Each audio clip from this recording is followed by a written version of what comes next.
ambasaderi kuramba akaba iyobewe na n'umwatagazi rwose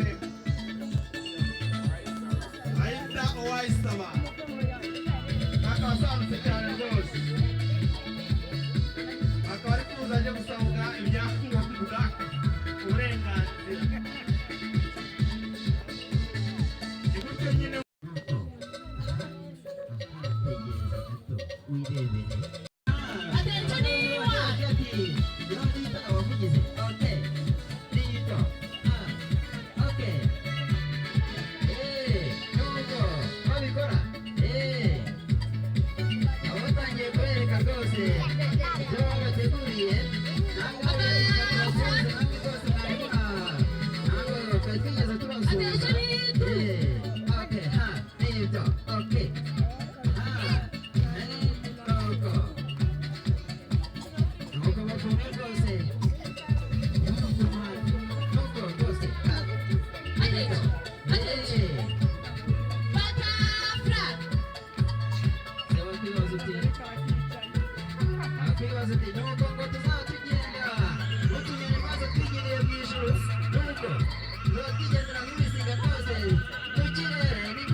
Abisirayeli bari bari mu rugendo bagiye gutera igihugu cy'i Kanani, bagenderaga kuri gahunda imwe kandi bazenguruka Kanani, bazenguruka Yeriko karindwi.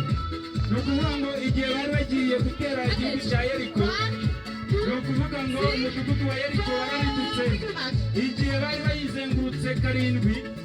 Ibi rero bishatse kuvuga ko n'ubundi uko Abayisiraheli bagenderaga kuri gahunda imwe, ni nako urubyiruko muri iki gihe rugomba kugendera kuri gahunda imwe. Igihe bari bavuye mu gihugu cya Egiputa berekeza i Kanani, n'ubundi bagendaga kuri gahunda imwe. Niyo mpamvu rero ubona bariko bagendera ku murya umwe nk'uko Abayisiraheli bagenderaga ku murya umwe.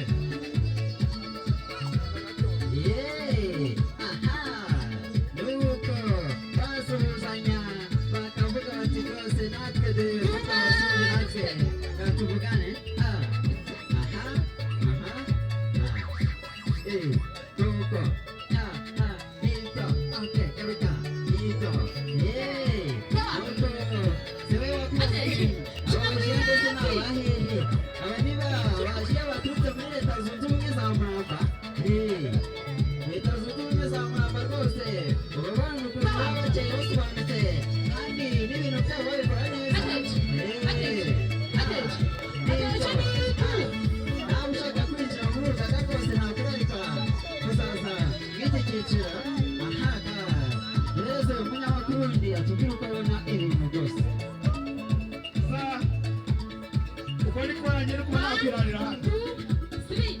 uko ibintu birashimishije cyane utana uri kwemera, ariko buriya umwana igihe muri amasaha nyine